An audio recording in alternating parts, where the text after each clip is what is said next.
Hello, good morning class. आज हम पढ़ने जा रहे हैं क्लास 4th का lesson 8 India forest and wild life, यानी कि इंडिया में किस किस तरीके के जंगल हैं और वहाँ की वाइल्ड लाइफ यानी जंगली जानवर वहाँ पर कौन कौन से रहते हैं, इन सब के बारे में हमें इस लेसन में पता चलेगा बेटा। अब देखिए, get going. When Aditi saw a poster on the conservation of forest and wildlife, she became curious to know about them. This chapter is all about forest and wildlife. इसमें एक लड़की बता रखी है अदिति, जब उसने पोस्टर देखा किस चीज़ का, जंगलों का और वाइल्ड लाइफ का, तो उसके मन में भी जानने की इच्छा हुई कि हमारे इंडिया में कौन कौन से जंगल है और वहाँ की वाइल्ड लाइफ कैसी है। आगे देखिए बेटा, forest and wildlife are very important resources. जो हमारे जंगल हैं और जो हमारी वाइल्ड लाइफ है वो क्या हैं, बहुत ही हमारे इम्पोर्टेंट रिसोर्सेज हैं, इम्पोर्टेंट स्रोत हैं। आगे देखिए, forest are huge areas of land thickly covered by trees, bushes and grasses. ये जो इन्होंने हमें क्या रखा है, जो फॉरेस्ट हैं, जो हमारे जंगल हैं, वो किस चीज़ से, जो हमारी पृथ्वी का बहुत बड़ा भाग है वो फॉरेस्ट से कवर्ड है, ढका हुआ है। उस पर क्या क्या चीज़ें हैं, हमारी ट्रीज़ हैं, बुशेज़ हैं और क्या है, ग्रासेस हैं। यानी कि जो हमारी अर्थ का ऑलमोस्ट पार्ट है वो किस चीज़ से कवर है, फॉरेस्ट से कवर है, जंगल से कवर है वो हमारा। आगे देखिए बेटा, animals found in the forest are. जो एनिमल्स हैं, वो जंगल के अंदर जो एनिमल्स पाए जाते हैं और वो इकट्ठे रहते हैं, टुगेदर एक साथ रहते हैं, उनको क्या बोला जाता है, कॉल्ड वाइल्ड लाइफ। उसको हम बोलते हैं वाइल्ड लाइफ। हमें पता है ना कि जंगल के अंदर क्या होते हैं, बहुत सारे जो जंगली जानवर हैं वो इकट्ठे रहते हैं, तो उसी को हम क्या बोलते हैं, वाइल्ड लाइफ। जैसे आप सभी अगर हम देखें, हम अपने अपने घरों में रहते हैं तो उनका घर क्या होता है, जंगल ही होता है, और जंगल में वो सब मिलकर इकट्ठे रहते हैं, तो उसी को क्या बोला जाता है, वाइल्ड लाइफ। अब हमें भी ये पता है कि हमारी पृथ्वी पर बहुत घने घने जंगल हैं और उन घने घने जंगलों में बहुत सारे जंगली जानवर भी रहते हैं।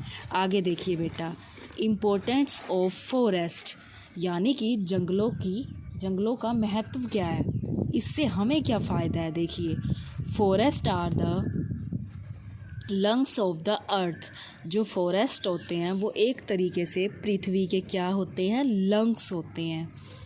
They take in carbon dioxide and give out oxygen making the air pure. वो हमें क्या देते हैं, वो हमें ऑक्सीजन देते हैं और हमसे क्या लेते हैं, वो कार्बन डाइऑक्साइड, जिससे वो जो सारा वातावरण है क्या बनाए रखते हैं, शुद्ध बनाए रखते हैं। दे चेक सॉइल इरोजन।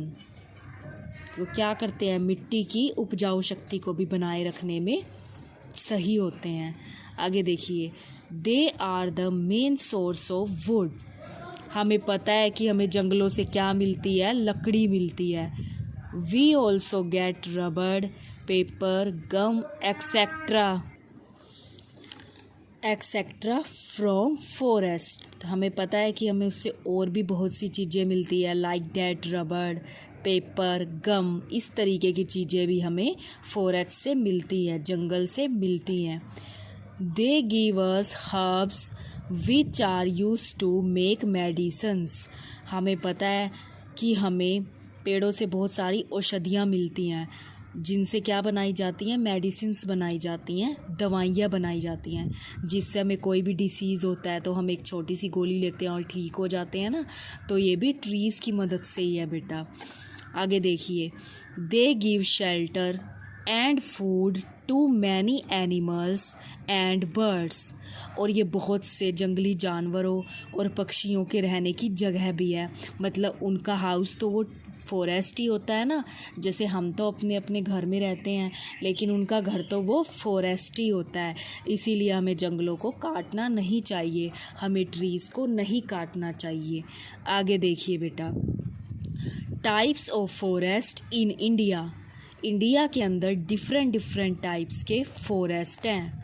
देखिए, different types of forest are found in different parts of our country. हमारे देश के अलग अलग भागों में अलग अलग तरीके के जो हैं वो फॉरेस्ट पाए जाते हैं। देखिए, द टाइप्स कौन कौन से हैं। देखिए, the types of forest depend on the types of soil.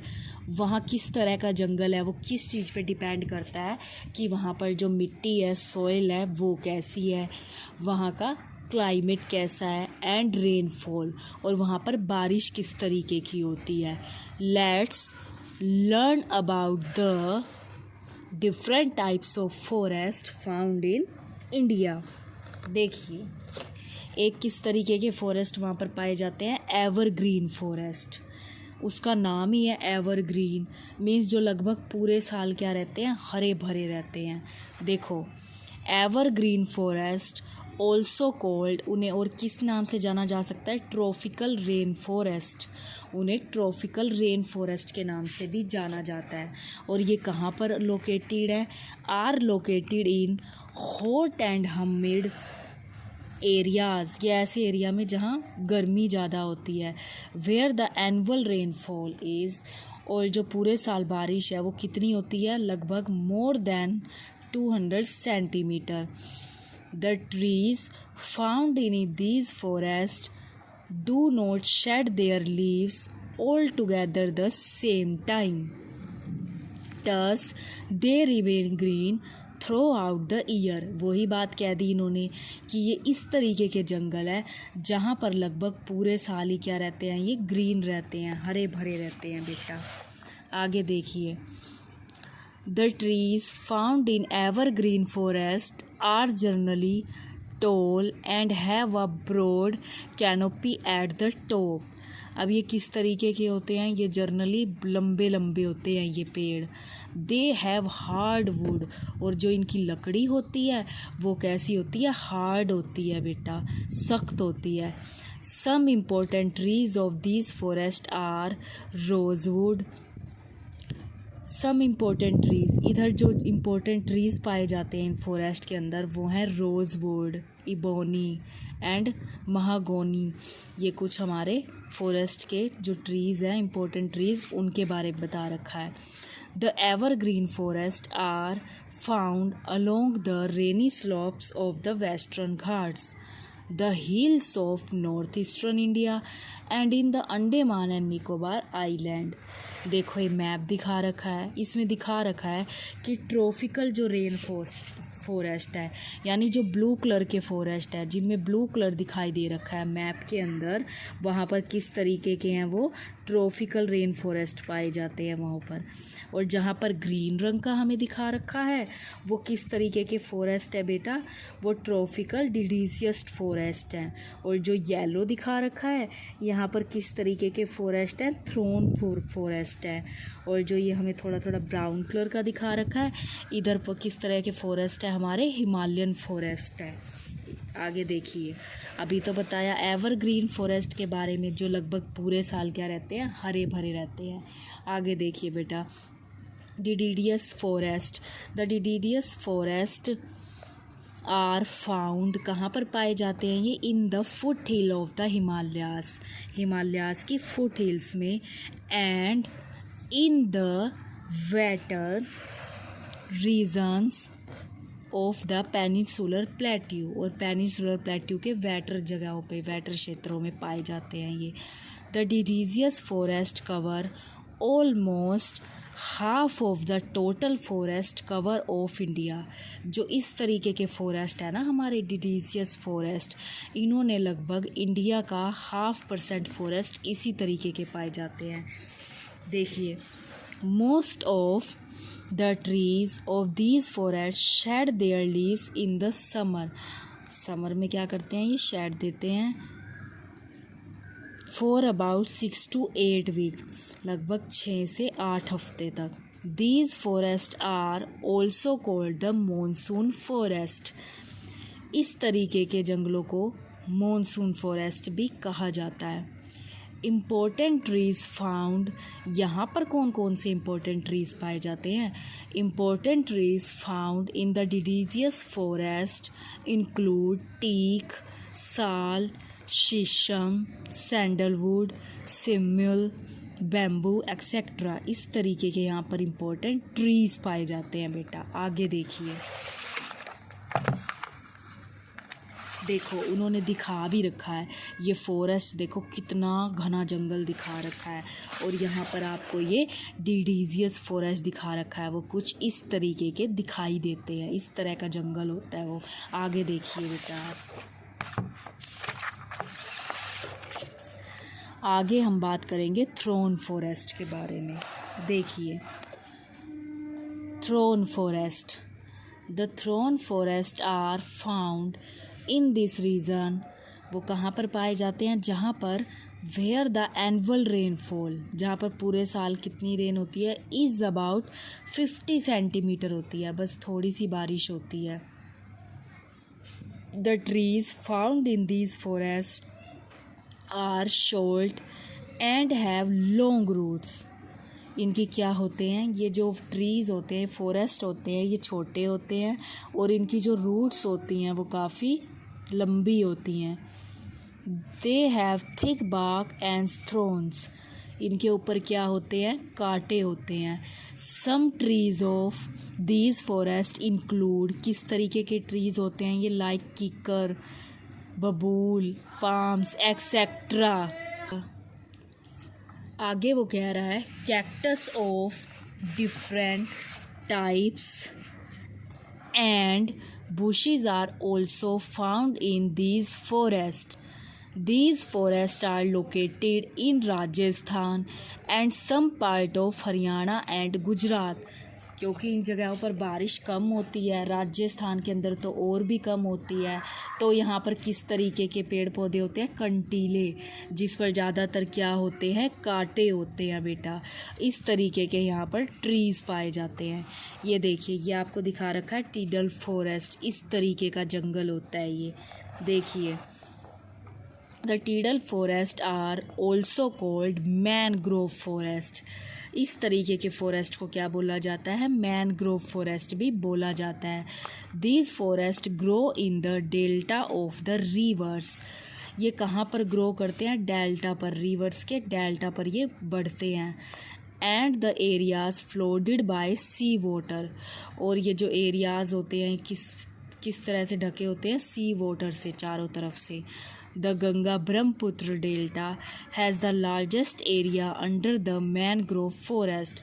जो ब्रह्मपुत्र डेल्टा है वहाँ पर मैनग्रोव फॉरेस्ट ज़्यादा है बेटा। आगे देखिए, सुंदरी is a kind of tree found in these forest. यहाँ पर सुंदरी है, इस तरीके के ट्रीज फॉरेस्ट में पाए जाते हैं। The wood of this tree is used in making boats. इस तरीके के जो ट्रीज़ हैं वो किस चीज़ में काम आते हैं? बोट बनाने के। The delta of the Mahanadi, Godavari and the Krishna river also have tidal forest. ये तो था टीडल फॉरेस्ट के बारे में।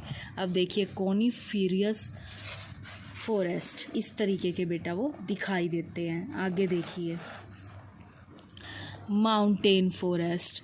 The mountain forest are also called coniferous forest. Mountain forest को ही क्या कहा जाता है? कोनिफेरस फॉरेस्ट, यानी इस तरीके के फॉरेस्ट जो पहाड़ी इलाकों पर ज़्यादा होते हैं। फिर वही बात कह दी उन्होंने, they grow in the Himalayan mountain. ये कहाँ पर बड़े होते हैं? हिमालयन माउंटेन के ऊपर। These forest are also found on the Nilgiri in southern India. The trees of these forest are tall and cone shaped. यहाँ पर जो ट्रीज़ होते हैं वो कैसे होते हैं? लंबे लंबे, और उनकी शेप कैसी होती है? जैसे कोन की शेप होती है, इस तरीके की उन ट्रीज़ की शेप होती है बेटा। ये आपके साइंस में भी आया था, इस तरीके के ट्रीज़ दिखाए थे उसमें मैंने। The leaves of these trees are pointed and needle shape. इनके जो लीव्स होते हैं कैसे होते हैं, सुई जैसे नुकीले होते हैं। The wood of this trees is used for making paper. इस तरीके के जो ट्रीज़ हैं वो किस काम में आते हैं, पेपर बनाने के। Some important trees of this forest are, और कौन से इम्पोर्टेंट ट्रीज़ हैं, जैसे चीर हो गया, पाइन हो गया, इस तरीके के यहाँ पर ट्रीज़ पाए जाते हैं बेटा। आगे देखिए आप, आगे उन्होंने कहा forest conservation. You already know that forest are quite valuable. वो कह रहा है ये हम पहले से ही जानते हैं कि जो जंगल होते हैं वो हमारे लिए बहुत ही कीमती होते हैं, मूल्यवान होते हैं। But do meet the needs of the rapidly increasing populations, more and more are being cut every day. लेकिन जैसे जैसे पॉपुलेशन ज़्यादा होती जा रही है हम ट्रीज़ को काटते जा रहे हैं। Forest are being clear to build roads, dam, railway tracks, houses and so on. हम घर बनाने के लिए, डैम्स बनाने के लिए, सड़कें बनाने के लिए क्या करते जा रहे हैं, दिन प्रतिदिन पेड़ों को काटते जा रहे हैं।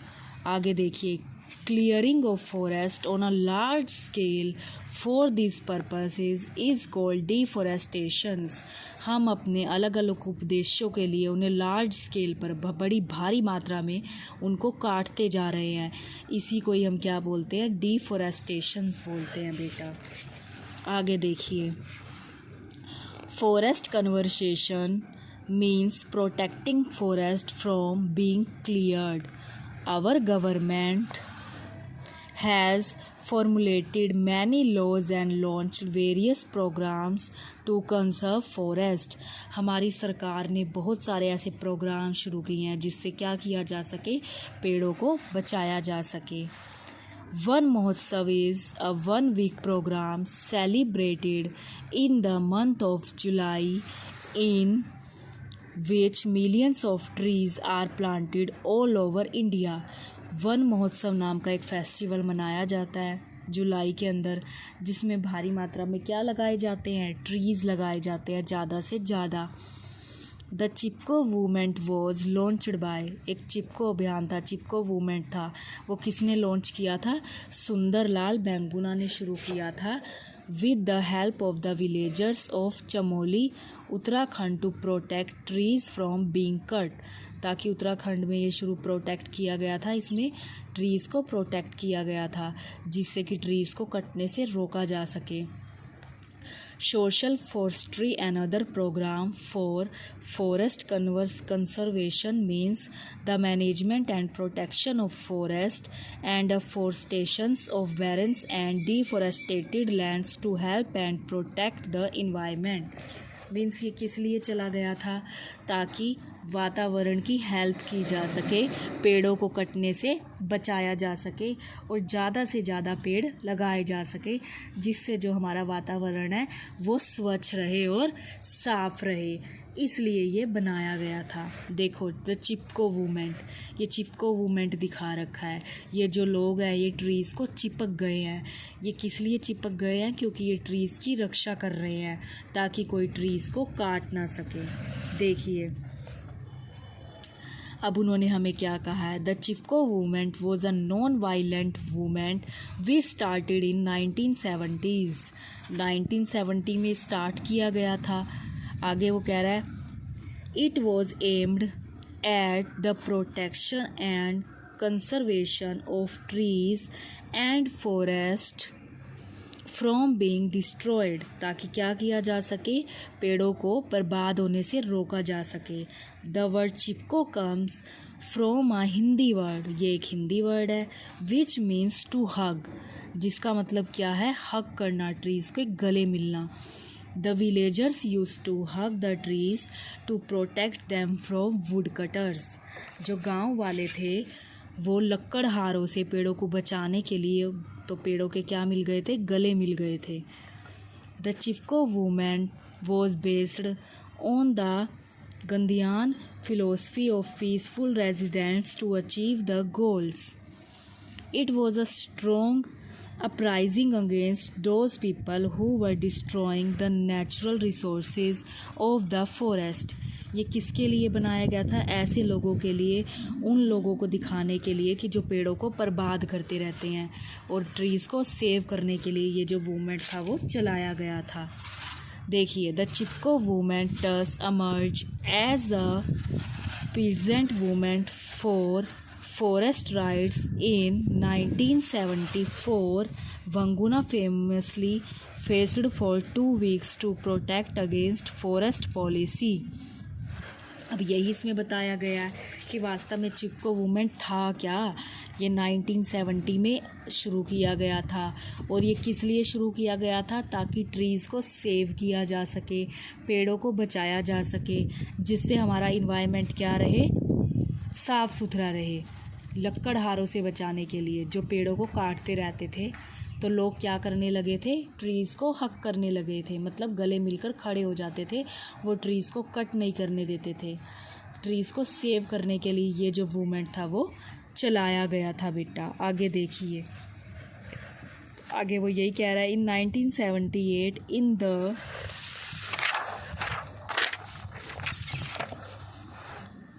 in the Advani forest in the Tehri Garhwal districts achieved Dhoom Singh Negi fasted to protest against the ecotechnics of the forest, while local women tied scared threads around the trees and read from the Bhagavad Gita.